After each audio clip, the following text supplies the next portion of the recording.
Bom, eu vou começar então a aula de hoje, vou compartilhar com vocês aqui a minha tela.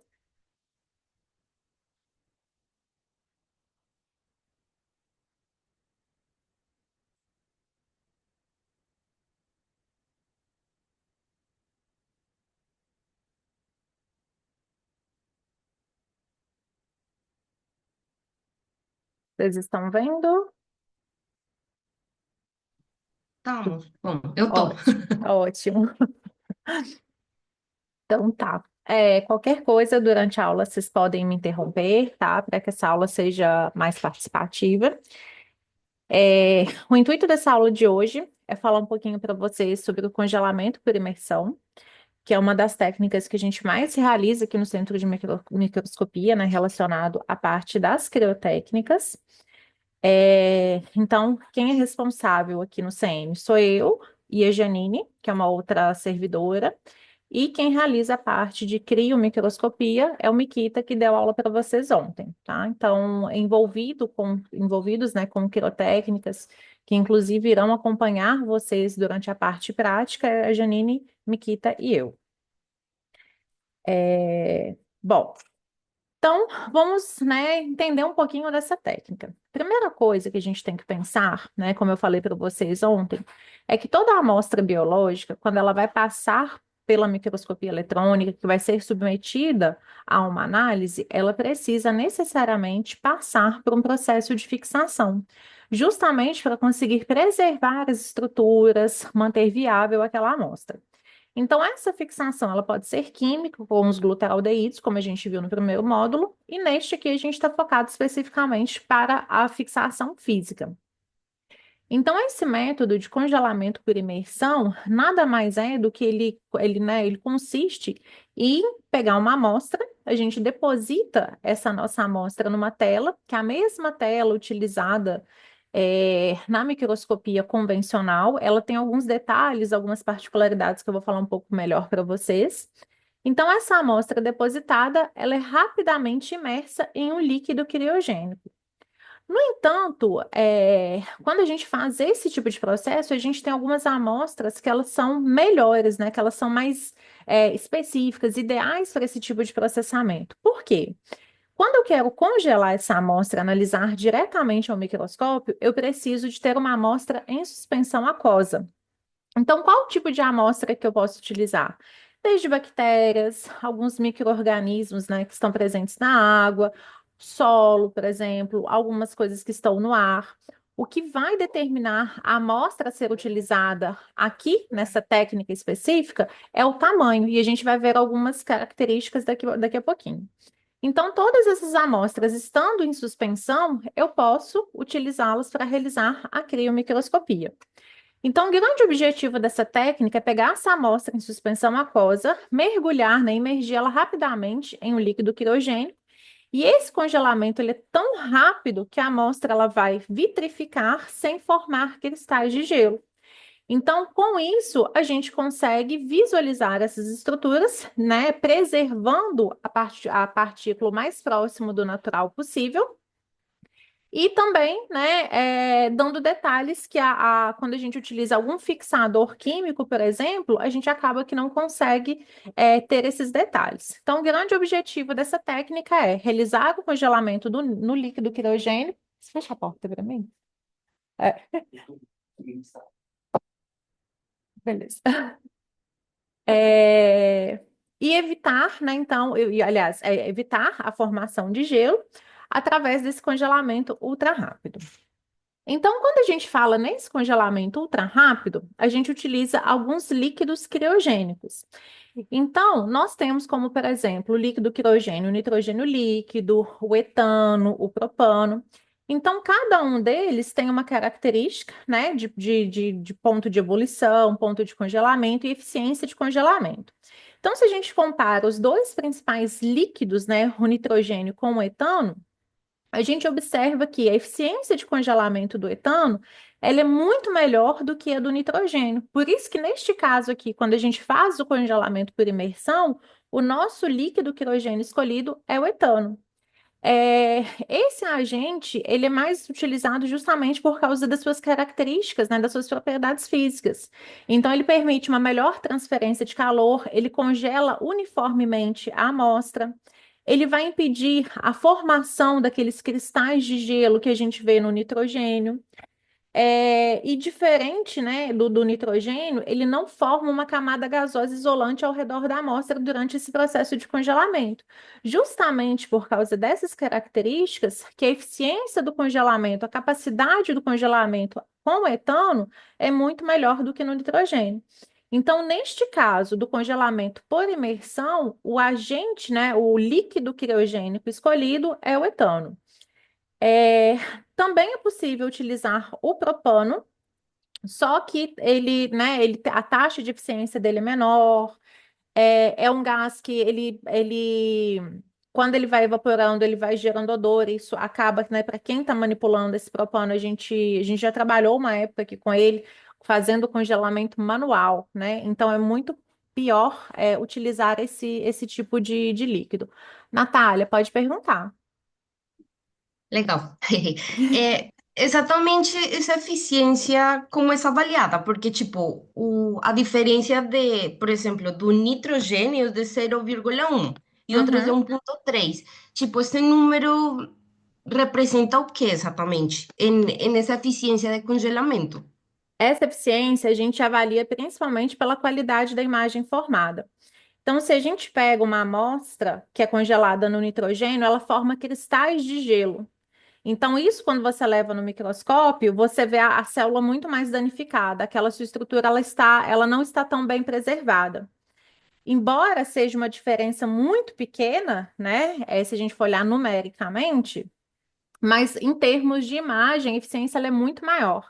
Tanto que, quando a gente utiliza o nitrogênio líquido para o congelamento só no equipamento sob alta pressão, porque aí a gente insere uma pressão muito alta dentro daquele nitrogênio, então rapidamente ele congela a estrutura.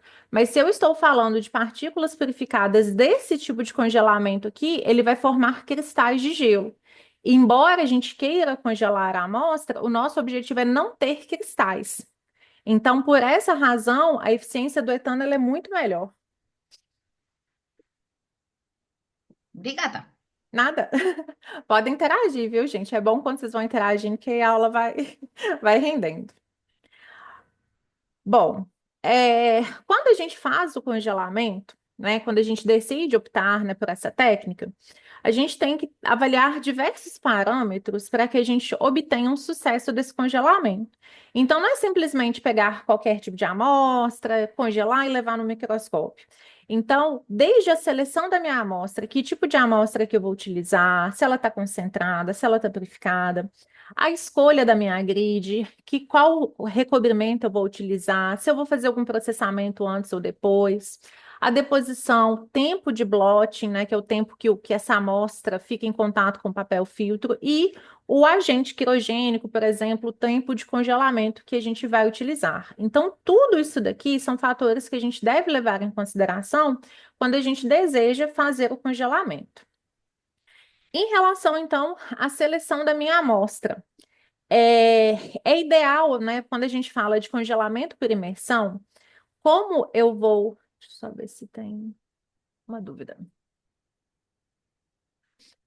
Depois dos cristais formados, a gente não consegue mais retirá-los. Então, por quê? Uma amostra, quando ela está congelada, ela é avaliada congelada. Se eu, né, se forma esses cristais, se a gente descongela a amostra, por exemplo, ela vai danificar. Então, como se pensa numa célula, ela está cheia de agulhinha ali dentro. Quando essa célula descongelar, ela vai estar toda, né, arrebentada. Então, uma vez formado o cristal de gelo, vai impossibilitar a aquisição da imagem, a imagem vai ficar ruim, a amostra ela não vai estar legal. Então, inclusive, eu vou mostrar para vocês lá no finalzinho da apresentação como que a gente vê, né, o cristalzinho de gelo. Ele atrapalha até a aquisição da imagem. Bom, em relação ao tamanho dessa amostra, é muito importante a gente definir o tamanho dessa amostra, por quê? Nesse caso aqui, eu estou colocando a minha amostra na grid, vou congelar e vou levar diretamente para o microscópio.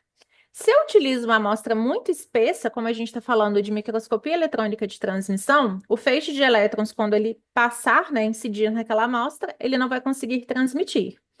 Então, aqui no centro de microscopia, né, como a gente tem um microscópio 120, ele é um pouco mais antigo, a gente estabelece que o usuário traga, por exemplo, né, amostras de 100, 50 nanômetros até uns 500, 600 nanômetros. Obviamente que isso vai depender da composição dessa amostra. Então, por exemplo, partículas lipídicas. Às vezes a gente recebe algumas partículas lipídicas que elas são até grandes, mas a gente consegue mesmo assim visualizá-las. Mas eu já tentei analisar um vírus, né, que eu trabalhava, que ele era muito grande, então ele tem um capsídeo bem espesso, e aí não conseguia ver nada, a gente só via uma coisa preta. Então, tudo, né, essa seleção da amostra, ela também vai depender da qualidade, né, do microscópio em si. Então, o ideal é que essas amostras, né, tenham o tamanho de 100 até 1 micrômetro. É, essa amostra, ela deve estar em suspensão aquosa, porque o intuito da técnica é gerar um filme de gelo, né, para que aquela amostra fique dentro desse filme e a gente consiga analisar.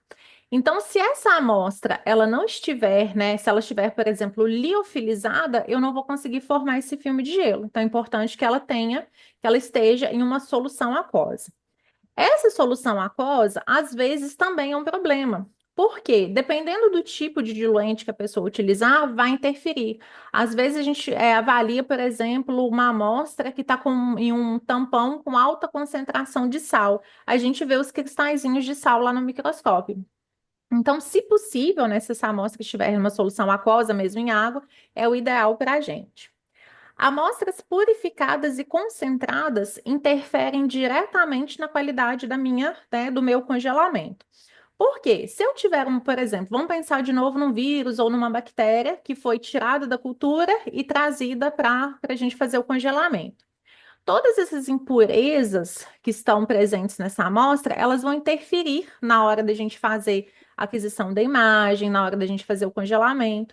Então, o ideal é que esteja ali na minha amostra somente a minha estrutura de interesse. Proteína também, né, que já é bem pequenininha. Se eu tiver algum resto de alguma coisa, isso vai interferir na minha análise, para a gente realmente achar a estrutura de interesse. Concentração da amostra é muito importante porque nós utilizamos um volume muito pequeno. Então, para vocês terem noção, a gente utiliza 3 microlitros, de 3 a 5 microlitros.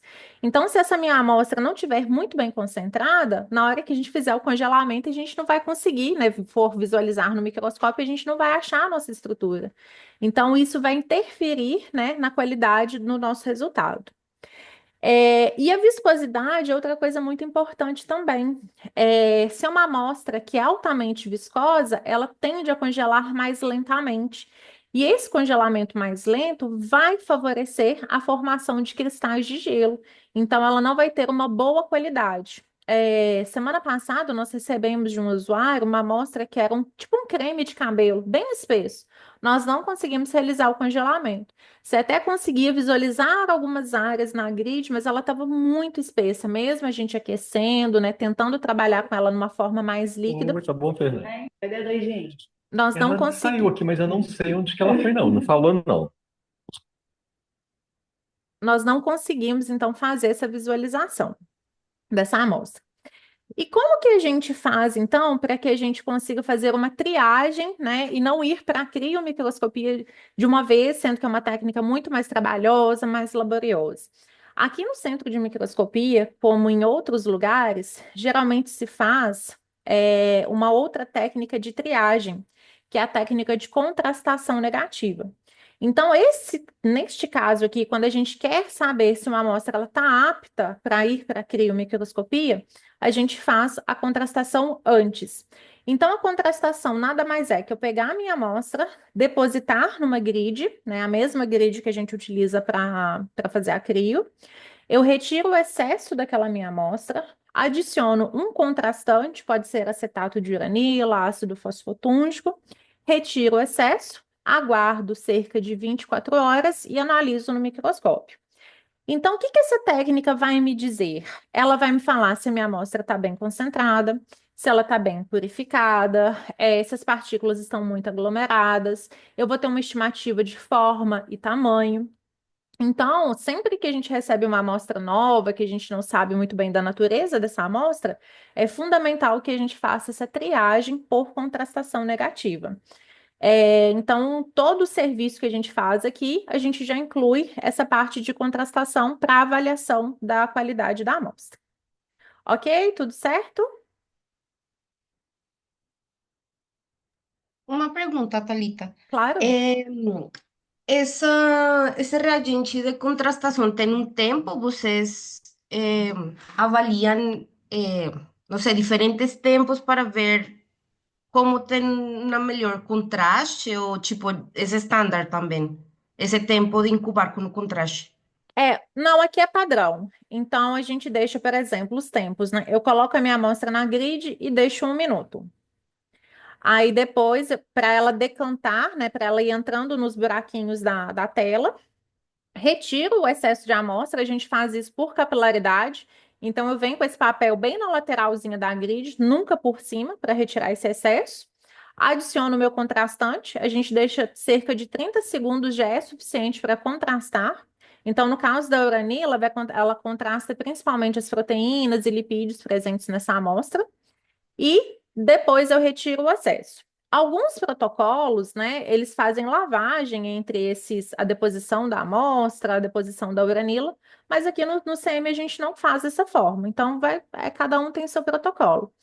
Isso aqui é realmente só para ver, por exemplo, o lipossoma. Tem lipossoma, ele está concentrado, né, tem uma quantidade boa para a gente fazer a crio, porque às vezes a pessoa traz aqui, não, está concentrado. Aí você vai ver sei lá, tem 100 partículas, tem 1.000 partículas por ml, mas a gente utiliza 3 microlitros.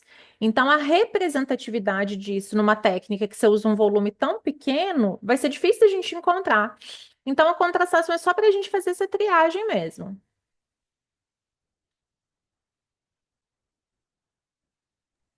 Uma dúvida, por Aham. exemplo, e se acontece que, tipo, nesse teste, para ver a quantidade, estivesse muito concentrado, aí vocês diluem em quê, por exemplo? Aí a Porque se gente. vocês veem que, tendo em conta, por exemplo, o que você falou dos lipossomos, não Uhum. vão conseguir ver partículas depois. Mas no caso que está muito, muito lotado, aí vocês diluem em quê? Porque isso vai afetar depois as grids de cryo, né? Isso. Aí a gente sempre dilui no mesmo tampão que aquele lipossoma foi ressuspendido. Então, por exemplo, geralmente o pessoal traz em PBS. Esses dias eu analisei um que estava em glicose. Então, a gente sempre faz a diluição em algo que seja compatível para diluir aquele material. E aí a gente sempre orienta o usuário: olha, caso seja necessário diluir, né, envie para a gente, além do seu material, o líquido de diluição. Pode interferir lá na crio? Pode, né? Mas aí o que que acontece? Eu não posso, por exemplo, vou suspender em água, aí vai ver que aquele material ele é incompatível, né? Ele não é miscível em água. Então a gente sempre pede a orientação do usuário para que a gente consiga diluir no líquido que ele vai orientar, de acordo com o preparo daquela amostra. Tá, obrigada. De nada. Bom, em relação então aos tipos de grid que nós utilizamos para fazer essa técnica. Então, quando a gente fala de grids de microscopia, nós temos, né, grids de vários materiais. Então, você tem de cobre, você tem de alumínio, ouro, enfim. Essas grids, elas são divididas, né, de acordo com o número de meshes, que são esses quadradinhos aqui. Então, quanto maior o número de meshes, menor vai ser a distância, né, o diâmetro desse quadradinho. E geralmente nós utilizamos a telinha, né, de 300 meshes de cobre. A diferença é que essas telas, elas muitas vezes elas têm um recobrimento, que é um filme de carbono que tem por cima dessa tela. Então, a tela que a gente mais utiliza aqui no centro de microscopia para fazer a crio é essa tela do tipo lace carbon. Então, essa lace que está aqui, né, no caso à minha esquerda, é como se fosse uma teia. Ela tem buracos de diferentes tamanhos e aí a amostra ela tende a se depositar dentro desses buraquinhos, né? Então as amostras elas tendem a ficar aqui. Como que eu vou escolher esse recobrimento? De acordo com o tamanho da minha amostra. Então, quando eu falei para vocês que eu estava trabalhando com um vírus muito grande, esse vírus, por exemplo, ele não cabia no buraquinho dessa lace, porque tinha partículas que chegavam até 2,3 micrômetros de tamanho. Esse vírus eu consegui fazer em Campinas, porque aí o microscópio deles é um 300 kV, mas mesmo assim a gente não conseguiu ver detalhes de dentro da partícula, só para vocês terem uma dimensão. E aí, por exemplo, se essa minha amostra é muito grande, eu não consigo nessa tela aqui, eu tenho a Rayleigh, que é uma outra tela também, que tem mais ou menos a mesma conformação, com buracos um pouco maiores. E tem também a tela que é a Quantifoil, que ela é muito utilizada para quando a gente quer fazer crio de proteínas. Então, a diferença das duas é que aqui eu tenho buraquinhos uniformes. Então, as proteínas, elas vão caindo aqui dentro desses buraquinhos redondinhos. Diferença de preço tem muita, tá? A Lace é uma tela muito mais barata que a Quantifoil. Então, aqui no CM, a gente só utiliza a Quantifoil se o pesquisador pedir, né? E, obviamente, a gente coloca um valor em cima, cobra, né, o valor dessa tela, porque ela é muito mais cara do que a Lace. Quando a gente utiliza um filme contínuo, ou seja, que não tem esses buraquinhos aqui, o gelo ele tende a ficar formado aqui por cima e acaba que aí você perde mais partículas quando você faz o blotting. O gelo ele fica como se ele derretesse mais fácil. Então sempre a gente vai escolher as telas, né, que você tem esse recobrimento com os buraquinhos, tá? Isso facilita a formação, né, a adesão das partículas e também a formação do gelo. Além dessa seleção da grid, né, que vai ser de acordo com o meu tipo de amostra, é fundamental que a gente faça um tratamento nessa grid, que é o processamento de glow charge. Esse glow charge a gente utiliza argônio ou oxigênio e a gente vai modificar quimicamente a estrutura dessa grid.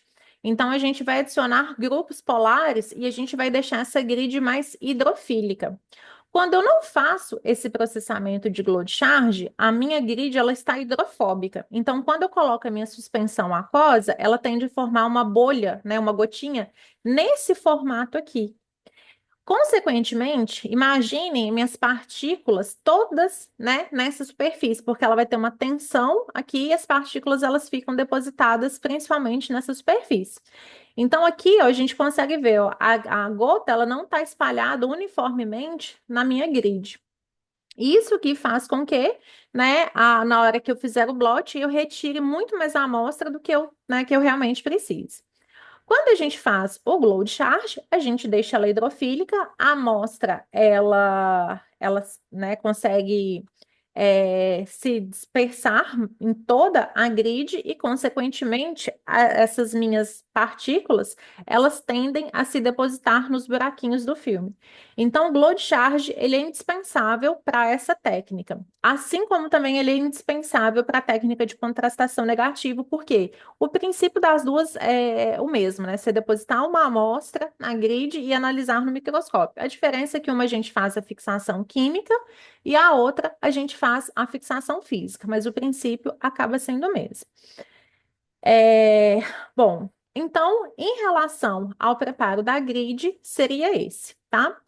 Em relação à deposição na minha amostra na grid e o blot. Então, aqui no centro de microscopia, nós utilizamos o Plant Freezing GP2 da Leica.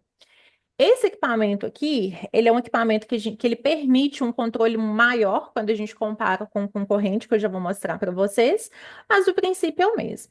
Então, vocês estão vendo, né, que a gente tem essa parte aqui do equipamento, que é onde fica o nosso líquido quirogênico, a pinça. Essa câmera aqui, quando a gente vai fazer o congelamento, ela desce toda, então ela fica nessa região. E aí, alguns cuidados que a gente tem que ter. Primeiro, sempre aplicar a amostra do lado do filme. Então, quando eu coloco essa pinça aqui, eu tenho que ver, né, qual lado que eu coletei a pinça para ver qual lado que está o filme. Outra coisa, quando a gente for adicionar a amostra, nunca encostar no filme, porque senão a gente pode romper esse filme e aí, consequentemente, a amostra não vai ficar grudadinha nela ali, não. Através desse equipamento, eu consigo definir alguns parâmetros. Então, por exemplo, tempo de blotting. O que é o blotting, efetivamente? Quando a gente fala de blotting, é essa aproximação do meu papel, né, desse papel filtro com a amostra. Então, eu vou tirar esse excesso de amostra justamente para formar aquele filme de gelo, onde a minha amostra vai estar dentro dele. Então, quanto mais viscosa a minha amostra, mais vai ser o tempo de blot. No entanto, se eu pego uma amostra que não é tão viscosa e deixo o papel em contato durante muito tempo, eu vou tirar muita amostra e, consequentemente, o meu gelo vai ficar fino, tá? Então, a gente vai definindo esses parâmetros de acordo com a amostra. Então, na CRIO, cada amostra é uma amostra. A gente vai tratar ela individualmente. Até mesmo se a gente faz uma mesma amostra em dias diferentes, a gente fala assim, não, é outra amostra, porque a umidade do dia vai interferir. Em relação, ao número de blottings, eu posso definir se eu quero blottings múltiplos. Então, por exemplo, né, coloquei a amostra aqui, eu fiz um blot de 5 segundos, fiz outro blot de 5 segundos. Nesse equipamento, eu posso definir se eu faço o blotting pela parte da frente da grid ou pela parte de trás da grid. Então, a gente vai ajustando de acordo com cada amostra, tá? Isso aqui a gente já sabe, assim, o lipossoma, se ele está suspendido em água.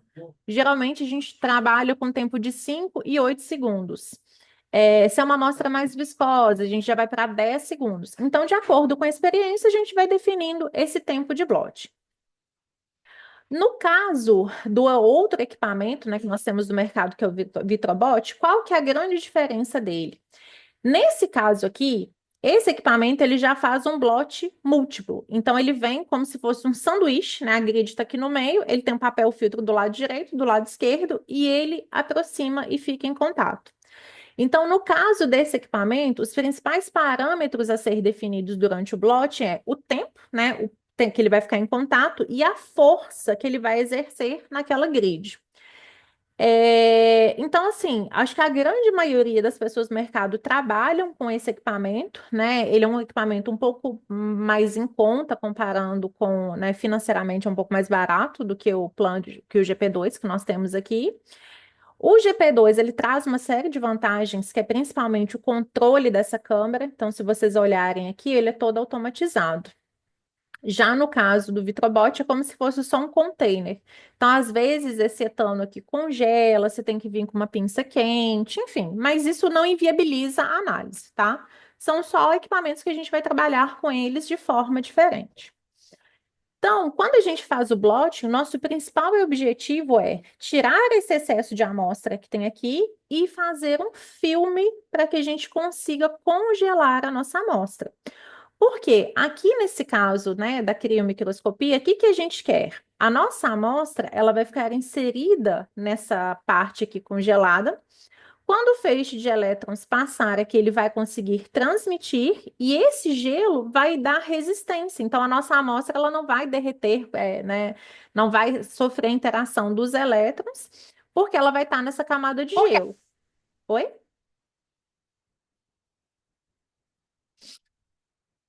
Ok? Alguma dúvida?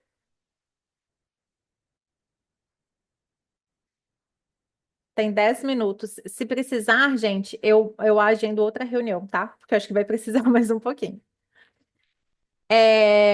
Bom, e aí, né, o passo final, que é o congelamento em si. Então, quando a gente faz o congelamento, então aqui nessa câmera vai acontecer a inserção da minha amostra e o blot, ok?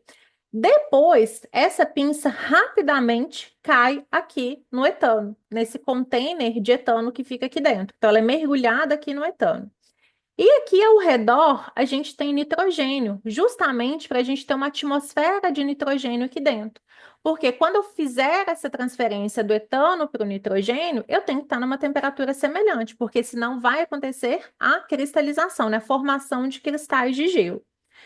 Quando a gente faz esse congelamento, alguns cuidados eles têm que ser tomados justamente para a gente não, né, inserir, não alterar a temperatura daquele local.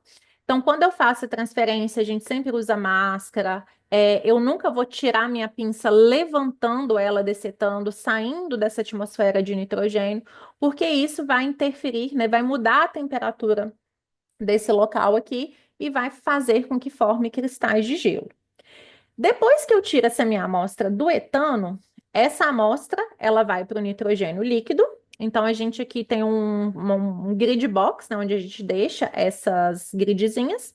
Depois eu transfiro elas para um workstation, né? O Creo Workstation, que é onde a gente transporta até o microscópio. Então, a minha tela, né, a gente coloca ela aqui, é um Creo Holder, Miquita mostrou ele para vocês, tem nos vídeos também. Então, nesse Creo Holder, a gente coloca a nossa gridzinha e depois faz a inserção no microscópio, tá? Então, essa amostra, por que que a gente chama de criomicroscopia? Porque ela é analisada o tempo todo em temperaturas criogênicas, ela fica o tempo todo congelada. Então, por isso, né, que é importante a gente definir essa espessura do gelo, para que a gente consiga obter a imagem, né, e que durante esse tempo, se a amostra estiver muito fininha, ela não descongele. Então, aqui no CM, a gente utiliza um TECNAI 120 kV, que o Miquita mostrou na primeira aula. É um microscópio que ele trabalha principalmente, né, para atender temperatura ambiente, mas a gente adapta ele para a gente conseguir fazer a crio. Então, como eu falei para vocês, algumas questões, né, tanto de transferência de amostra, até mesmo a questão da qualidade, né, da sala, do local da sala, umidade, isso acaba interferindo nas nossas análises. Aqui em Belo Horizonte, janeiro, principalmente novembro, dezembro e janeiro são meses muito úmidos, né, porque é o período de chuva. Então, é onde a gente tem mais. A nossa reprodutibilidade da crio ela acaba caindo porque está muito úmido. Então a amostra contamina mais com gelo, forma mais cristais de gelo e a gente não tem uma boa taxa de eficiência. A eficiência da crio ela acaba sendo baixa porque, como eu falei, né, cada amostra é uma amostra. Então, a taxa de sucesso, né, varia, a média aí é 30%, 15%, dependendo da amostra. Tem amostra que a gente repete inúmeras vezes para a gente obter o sucesso. Bom, em relação então ao gelo, né, vitrificação, a gente fala muito da espessura do gelo. Então, por exemplo, aqui eu trouxe para vocês um exemplo de um gelo espesso. O que que vai acontecer? Esse gelo ele vai estar uma camada tão grossa que o feixe de elétrons ele não consegue passar. Então, é como a gente vê aqui nessa imagem, ó, fica tudo escuro, a gente não consegue enxergar nada. O gelo ideal é aquele que a gente consegue observar os buraquinhos da grid, né? Então, a gente vai direcionar o feixe de elétrons para esses buraquinhos e vai fazer análise nesse campo. E quando o gelo está fino, geralmente a gente retira muito mais amostras do que a gente quer, e essas amostras elas tendem a ficar mais na lateral da grid. E aí, quando o feixe de elétrons passa aqui, ele borbulha, ele derrete muito facilmente, então é muito difícil da gente conseguir captar a imagem. Então, o que a gente quer sempre é uma espessura ideal, né? Que vai ser quando a gente vai ter essa concentração de partículas, principalmente nesse meio do gelo e que o gelo, né, permita a passagem dos elétrons. Em toda grid, gente, é comum a gente ter áreas mais espessas e áreas ideais. Então, é importante que a gente avalie a grid como um todo, né? Que a gente não chegue só num buraquinho e falar, aqui tá fino, aqui tá grosso. Então, essa grid, ela não tá apta para a gente fazer análise. Então, a gente precisa realmente fazer seleção, né? Porque, como eu mostrei para vocês, são vários meshes aqui, ali naquela grid. Em algum canto, né? A gente espera que tenha uma amostra, um campo que seja possível a gente conseguir fazer a nossa imagem. Artefatos, né, muito comuns que aparecem na criomicroscopia. Esses aqui são os cristalzinhos de gelo. Olha como eles são simpáticos, né? São bem bonitinhos, mas isso inviabiliza a presença, né, visualização da nossa amostra. Então, às vezes, esses cristais eles têm uma concentração tão grande que a gente só vê aquela parte escura, como eu mostrei para vocês no slide anterior. Às vezes a gente vê agregação de partículas, então aí você não sabe se é sua amostra, você não sabe o que está acontecendo, você não tem uma definição muito grande. Então a gente considera isso também um artefato. Contaminação por etano também pode acontecer, como a gente observa aqui nessa imagem A. Nessa imagem B aqui, a gente tem vários problemas, né? Então, aqui, desde gelo, né? Que o gelo está bem espesso, algumas áreas que o gelo está muito fino, alguma interação, né, com o substrato. Então, essa letra B aqui, a gente tem várias coisas, né, ruins para a gente conseguir avaliar. Aqui na letra C, onde está esse Vzinho aqui, esse gelo vítreo. Olha para vocês verem como as amostras elas estão mais separadinhas. E quando a gente vê esse gelo cristalizando, ó, as partículas tendem a se aglomerar. Quando a gente faz uma análise, por exemplo, de partículas liofilizadas que não estão em ressuspensão, a gente não consegue observar muito bem a forma dela. Então, também não é uma amostra muito ideal para a gente fazer a crio. Então, o que que é uma imagem boa de crio, né? É quando a gente consegue observar essas partículas, isso aqui são lipossomas. A gente consegue ver, por exemplo, o número de lamelas, tudo que tem dentro dele, né? Os lipossomas muita gente utiliza para utilizar como carreador de fármacos. Então a gente consegue ver esses carreadores dentro do lipossoma. Eles estão, a maioria deles, dentro do buraquinho da minha grid, né? Da teia lá da lace. Então, isso aqui que é uma amostra de crio que a gente deseja, tá? Lipossoma é uma amostra até tranquila da gente conseguir trabalhar. E olhem para vocês verem a diferença. Por que a gente fala que muitas vezes a contrastação ele é triagem para crio? Isso daqui também é um lipossoma. Então, na contrastação, o que que eu vou ver? Formato, se está concentrado, mas esses detalhes aqui eu não consigo ver, porque a gente está utilizando uma interação química nessa minha amostra.